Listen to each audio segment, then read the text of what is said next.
दिनैनि समाव बिटिसिआव tribal belt and ब्लकखौ फोथांना लाखिनो थाखाय बिटिआर सरकारा नाजागासिनो दं।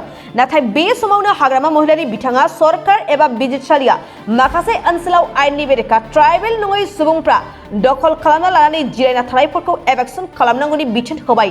नाथाय बेनि गेजेरावनो हाग्रामा महिलारि बिथाङा एभेक्सन खालामनायखौ गोख्रोङै हेंथा होनायखौ नुनो मोनगासिनो दं। हाग्रामा महिलारि बिथाङा 2003 मायथाइनि गोरोबथा बायदियै गासैबो बिटिसिआव थानो मोन्थाय दं आरो एभेक्सन खालामनायनि अखानायैनो न' लुना हैनायनि बाथ्रा बुंबोगासिनो दं।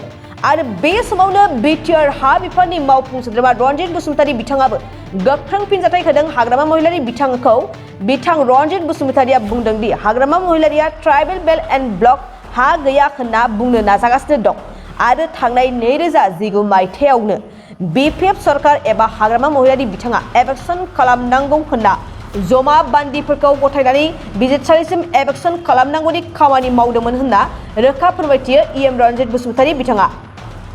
हालामाव थानाय जा हानि जेंना जेंसिखौ लानानै बिपिएफ दोलोनि जा बुंफोरथि बेखौ लानानै दिनै जोङो समाजनि गेजेराव रोखायै फोरमायथिनानै होनो थाखाय नोंथांमोननि मिडियानि गेजेरजों जोङो दिनै जों बेवहाय जयै जिरायबाय।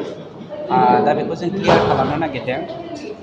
दिनै बयनिख्रुइ दुखुनांथावनासिन बाथ्राया जादों थांनाय 8 अक्ट'बर 2019 मायथाइयाव हाग्रामाया 19टा बेल्ट एन्ड ब्लक जोंनि बिटिसिआव थानाय गासै 1,01,723 सा बा न'खरखौ जोंनि बेल्ट एन्ड ब्लकनिफ्राय बेल्ट एन्ड ब्लकआवहाय इनक्ल'ज जादों होननानै मोनसे बिथांमोना कर्टआवहाय जमाबन्दी होनाय जादोंमोन।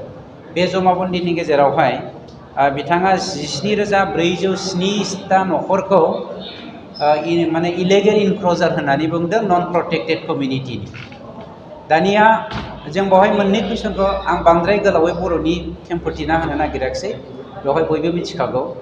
बिथाङा मोननै बाथ्राखौ खोब दुखुनांथावै बुंदों, माने बेल्ट एन्ड ब्लकखौ बिटिसिआव मेनसन खालामनाय जायाखै होननानै बुंदों। दानिया जोंनि आसामाव गासै 48टा बेल्ट एन्ड ब्लक दङ। बे 48टा प्रटेक्टेड बेल्ट एन्ड ब्लकनिनो 19टा प्रटेक्टेड बेल्ट एन्ड ब्लकआ जोंनि काउन्सिलाव बिटिसि काउन्सिलाव दङ। बे 19टा बेल्ट एन्ड ब्लकनि सिङाव हाग्रामाया गावनो खिन्थु हाइकर्टआव जमाबन्दी होदों जे 1,01,723 साया इनक्ल'जार बेल्ट एन्ड ब्लकआव इनक्ल'जार होनदों, इनक्ल'जार in the belt and block होननानै बुंदों।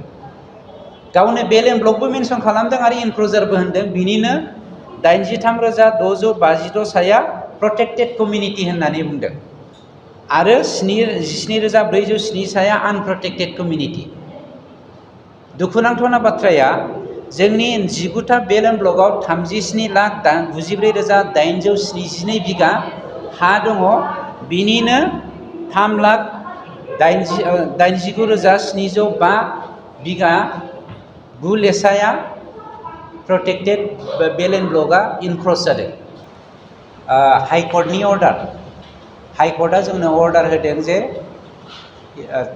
प्रटेक्टेड बेल्ट एन्ड ब्लकनिफ्राय जाय 17,407टा न'खरखौ हाग्रामाया इभिक्सन खालामनो हायो होननानै गावनो जमाबन्दी हरखानाय, बेखौ बिथांमोना हाइकर्टआ अर्डार होनाय बायदि जों अर्डारखौ फल' खालामाबा जाया। बेखौ जों फल' खालामखानांगोन। खिन्थु हाइकर्टनि अर्डारा जों सेकेन्ड टाइम मोनसे अर्डारखौ नेबाय दङ। मानोना माखासे जोंनि जाय भिक्टिमाइज फेमिलिफोर, बे भिक्टिमाइज फेमिलिफ्रा कर्टआवहाय आरो आपिल खालामबावदों बिनि सायाव रिभिउ खालामनो थाखाय। ओंखायनो सेकेन्ड टाइम रिभिउनि उनाव सोरबा जेनुइन मानसिया थालांदोंब्ला बेखौ जोङो दोननानै बाखि रियेल इनक्ल'जार दङब्ला बेखौ जोङो इभिक्सन खालामनो बाध्य जागोन। खिन्थु बेल्ट एन्ड ब्लकनिफ्राय इभिक्सन खालामनानै बिथांमोनखौ साइड खालामब्लाबो आनादार part of BTC outside belt and block बिथांमोननो हा होनानै जोङो जुगामियै पारमानेन्टलि जोङो बिथांमोननो हा होनानै बिथांमोननि हानि जेंनाखौ जोङो दिनै फोजोबनायनि थाखाय थियारि जादों होननानै कर्टआवहाय जमाबन्दी होदों। बर'फोरखौ बिनिफ्राय बे एखे मानसियानो नायदो प्रटेक्टेड इनक्ल'जार होननानै बुंदों। बर'फ्राथ' मालाबाबो इनक्ल'जार जानो हाया।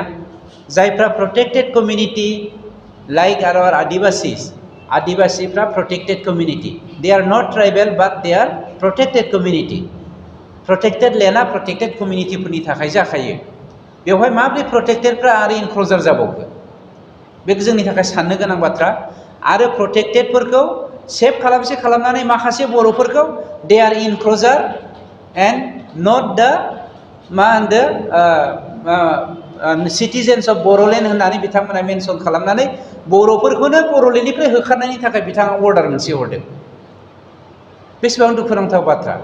बेनिखायनो जोंनि बुंनाया बाथ्राया ओरैबायदि, गावनि पलिटिकेल स्वार्थनि थाखाय बर'लेण्डआव थानाय 19टा बेल एन्ड ब्लकनि 37,94,872 बिगा गावनि थाखानाय प्रटेक्टेड कमिउनिटिफोरनि हाखौनो बिथाङा माने गुबुननो नन प्रटेक्टेडनो गावनि पलिटिकेल स्वार्थनि थाखाय आयेनखौ बारसिनानैबो दिनै होनो राजि जानानै गाव देरहानायनि बा राजखान्थि गेलेनायनि आरोबाव खेबसे ब्लाड सेट खालामनायनि 2008 मायथाइयाव जेरै बर'जों मुसलमानजों गोदना जलायलायनाय खामानिखौ बिथांनि सरकारनि दिनावनो मावदोंमोन।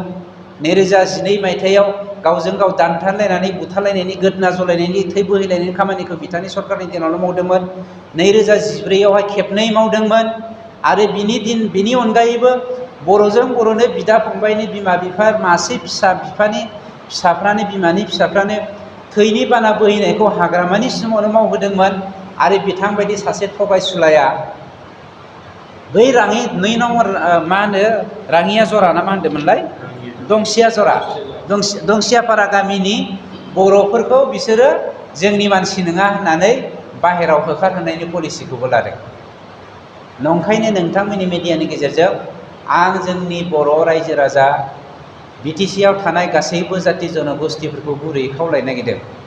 दिनै हाग्रामा बायदि मानसिया, हाग्रामा बायदि थै सोबग्रा मासे सिखोआ जुदि जोंनि बिटिसिनि दैदेनगिरि जानांगौब्ला, बर'नि लिडार जानांगौब्ला, गासैबो जाति जनगोष्ठीनि गेजेराव सान्थि मोनसे परिबेस सृष्टि खालामनांगौब्ला हाग्रामाखौ जोंनि बिटिसिनिफ्राय टटेलि पलिटिकेलि बिथांखौ जोङो जोंनि समाजनिफ्राय गोजान खालामनायनि अनगा जोंहा जेबो लामा गैया। मानोना बिथाङा जोंनि गेजेराव मोनसे कमिउनेल क्लेश लाबोनायनिसो मोनसे लामा लादों। बिनि गेजेरजोंनो प्रमान मोननो हायो, मानोना बिथाङा जोंखौ थगायबोबाय थादों। क'क्राझार आरो चिरां जिल्लानि रायजो राजाफोरनि थाखाय गोजोनथाव खौरां। एबसुनि हेफाजाब होनायजों फैगौ 23 आगस्ट 2023 इंआव क'क्राझार सरकारि फरायसालिमायाव फुंबिलिनि 6 रिंगानिफ्राय मोनाबिलिनि 4 रिंगासिम सा-सानजा भारतनि गोजामसिन गभ आयुर्वेदिक कलेज एन्ड हस्पिटाला देहा मेडिकेल चेकआपजों लोगोसे सांग्रांथि मेल खुंफुंनाय जागोन। बे देहा मेडिकेल चेकआपजों लोगोसे सांग्रांथि मेलाव गासै सा-26 गुबुन गुबुन बिफाननि रोंगौथि गोनां स्पेसियलिस्ट डक्टरफ्रा बे हाबाफारियाव बाहागो लागोन। बेनिखायनो गोसो गुदुं रायजो राजा बिथांमोना बै सानखालि थिखानाय जायगा आरो समाव नुजाथिफैना गावनि सावस्रिखौ बेसेन नाङालासिनो नायफैनो हागोन।